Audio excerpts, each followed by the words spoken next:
Alright everyone, welcome back. This is Dr. Giuliano. Now we're going to talk about social anxiety disorder, also known as social phobias, and we'll spend a little bit of time also talking about other types of phobias. So social anxiety disorder has a variety of reports of different prevalence within the population, anywhere ranging between 3 to 13%. This disorder is more common in females, and the onset of disease is usually in the mid-teens. Direct trauma often triggers social anxiety disorder. It is typically a chronic, lifelong disorder. To be diagnosed with social anxiety disorder, they must have marked fear or anxiety about social situations and where the individual is really exposed to public scrutiny. The individual's really going to show anxiety, and they're going to have a fear of being negatively evaluated. These social situations almost always will provoke fear or anxiety, and they have to have each one of these criteria, by the way. And these social situations are avoided or endured with intense anxiety. The fear is out of proportion to the actual threat posed by the social situation. This has to be going on for about 6 months or longer, and it needs to also lead to significant social or occupational impairment. And again, like our other anxiety disorders, it can't be due to another medical condition, mental disorder, or a medication.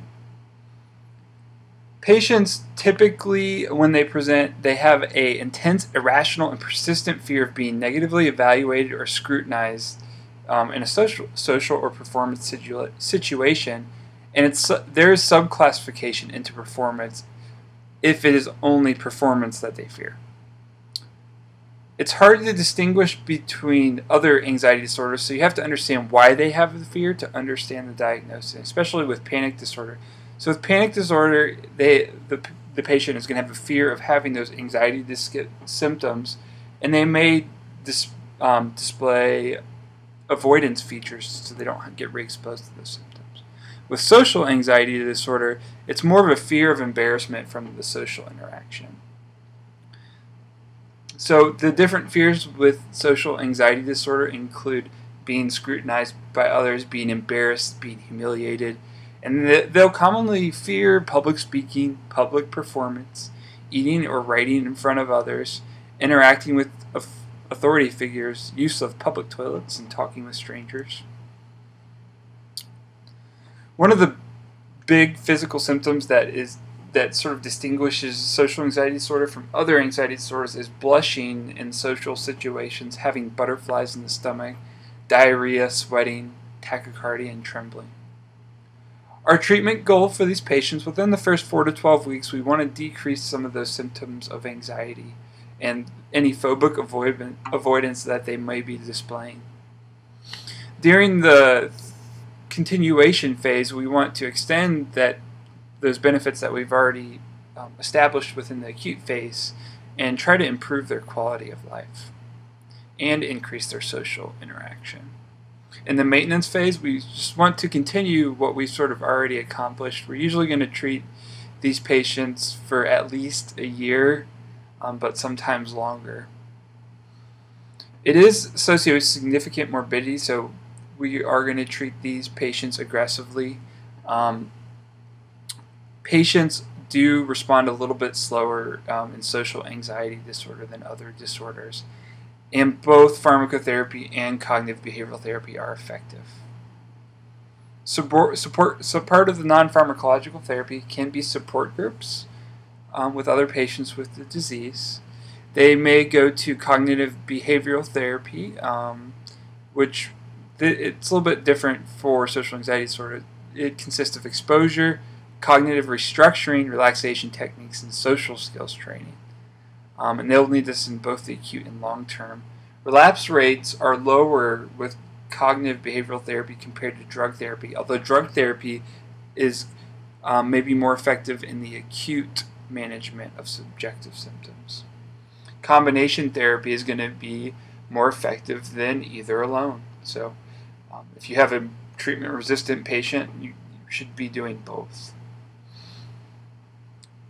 The different pharmacologic therapy that we start with includes our SSRIs, sertraline and paroxetine, and venlafaxine.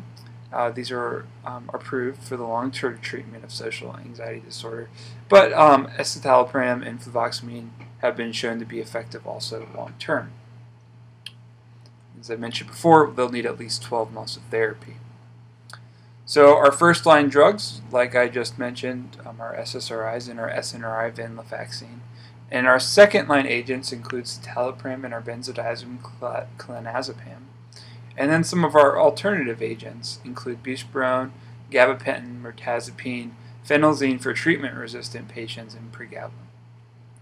So in children, social anxiety disorder may have onset early, as early as preschool age, and if left untreated, it could really have a significant effect on developing depression or substance abuse in adulthood. SSRIs or SNRIs are first line in children, and fluoxetine, fluvoxamine, sertraline, and paroxetine have been shown to be effective in children. SSRI response rates, they will range anywhere between 50 to 80%, and it has been shown to be effective in between the ages of 6 to 17 is where it's been studied. Onset of action is delayed around 4 to 8 weeks, so it does take some time to work. Agents that have shown efficacy in SAD include paroxetine, sertraline, citalopram, escitalopram, and fluvoxamine. Some mixed reports with fluoxetine.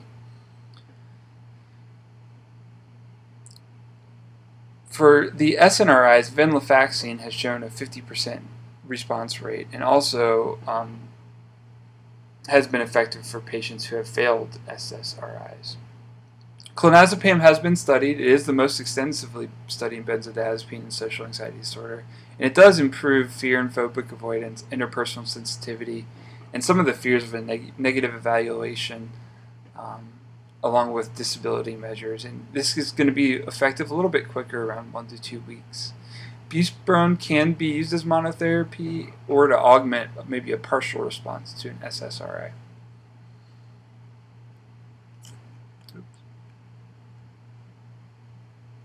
We have our monoamine oxidase inhibitors. These are very effective, but like prior studies have noted, they aren't tolerated very well. Gabapentin and pregabalin have shown effectiveness, and they are effective a little bit quicker than SSRIs, so it would be effective in 2 to 4 weeks. The beta blockers can be used in patients with social anxiety disorder, and this decreases the perception of anxiety by blunting the peripheral autonomic nervous system. And it's useful for decreasing anxiety in performance-related situations, but it's not that effective for generalized social anxiety disorder. Tricyclic antidepressants have not been shown to be effective, and mirtazapine has showed mixed results.